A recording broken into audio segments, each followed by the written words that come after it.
Hey, this is Ben with Short Roped, and today we're talking my first aid kit. We're going to be going over my own first aid kit. This is what I take with me everywhere. If you've watched the 10 Essentials video, you can see that it is one of my 10 Essentials. Today we're going to get in depth about what I carry, why I carry it, maybe certain things that you don't carry that you might want to reconsider carrying, and a couple little tricks. Always remember with first aid, there's two categories. The first one are things you're going to use a lot: blister care, band-aids, Neosporin, things like that. The other category are things that you're probably not going to use too often, but that you should definitely take with you. These are things that are going to save your life. It's better to have it and not need it than need it and not have it. So first up, this is my bag. It is the Sea to Summit first aid bag. It's a 1 liter.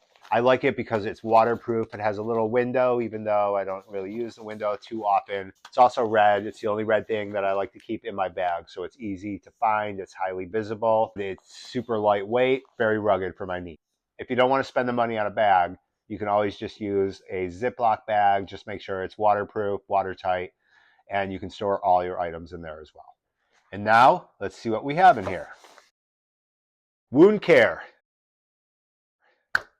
When you're hiking, when you're climbing, you're going to get wounds. You're going to get cuts and scrapes. There's going to be blood. I'll show you what I bring. I don't bring a ton. You don't need a ton.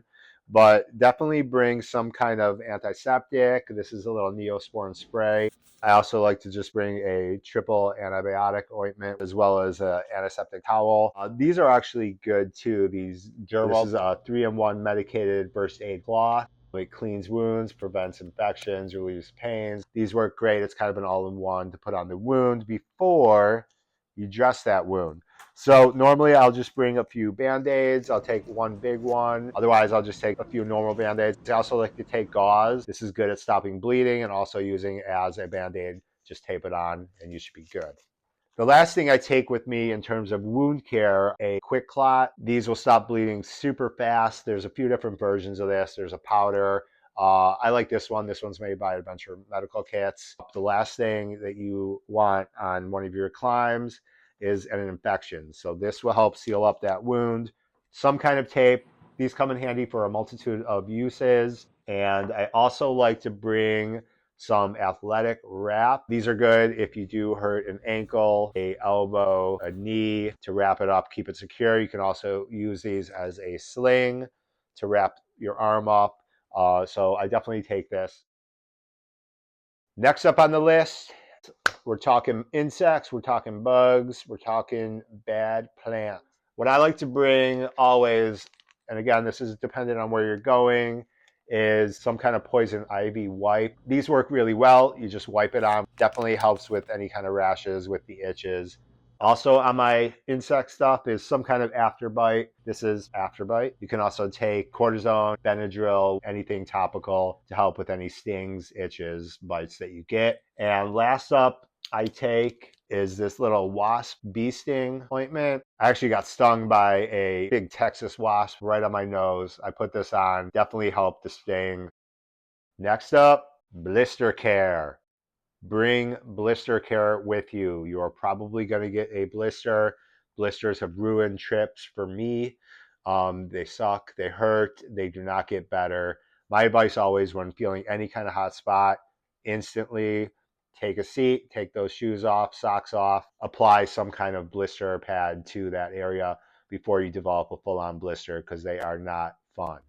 But if you do get a blister, let's talk about it. This is a tweezer, and also in this little container are 2 safety pins to pop the blister. Tweezers, I recommend bringing them. They're great for tick removal. After that, you have a couple options. There are second skins that work really well. There is also the Soothe and Cool. These can work for burns or blisters. You slap these on. I also like to put tape over these just to hold them in place. Another thing I like to use is this stuff. It looks like skin. It's almost like a second skin. It's called Duoderm. I actually learned about this because I got a super bad blister when I was on Aconcagua, and one of the climbers with me was a doctor. He actually had this. So this you stick on just straight to the skin over the blister. This worked great. Duoderm, I highly recommend it.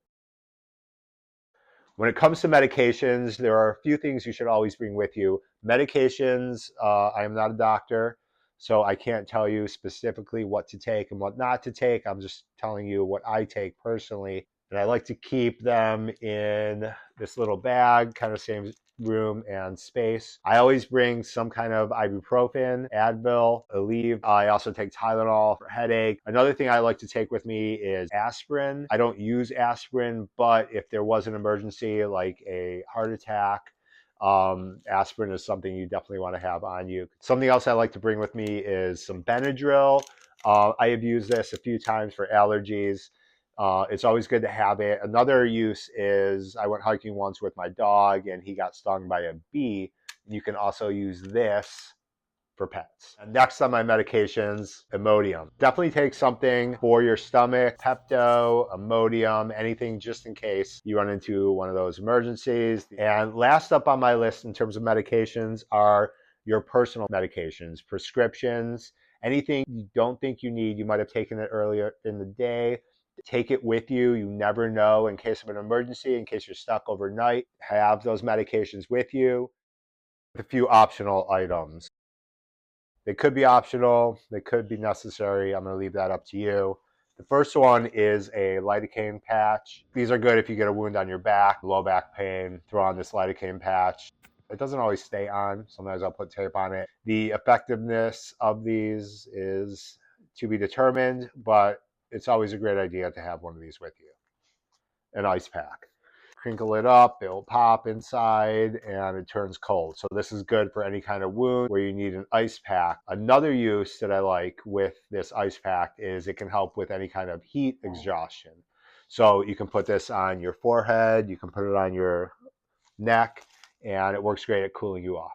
Something else I like to bring is a tourniquet. If you don't know how to use this, do not bring it. You can definitely do a lot more harm than good. I'm certified in first aid and CPR, so I do know how to use one of these. If you do need this, if someone gets injured, if they cut themselves pretty deeply on an artery and you don't use this, they will not make it home. Also goes hand in hand with the tourniquet is the Sharpie. Make sure you always write the time on the label. This will help with first responders, EMS, or when the patient or myself gets to the hospital. They need to know when this was applied, when the circulation was cut off using a tourniquet. And a lot of times with tourniquets, if the person can get to the hospital in time, they are not going to lose a limb, hopefully. But again, this is something that can save your life. I recommend bringing it. Another use with the Sharpie and why it's in my first aid kit is in a pinch, you can write down information about yourself on your arm, on your clothes, on your leg. You can write your blood type. You can write your medications that you're on, your allergies. And if you're bored, you can also draw mustaches on people when they're sleeping. And there you have it. That's my first aid kit. That's what I bring on every climb that I go on, every hike, every backpacking trip. I have used most of these, tourniquet aside, but definitely don't leave home without your first aid kit. It comes in handy, trust me.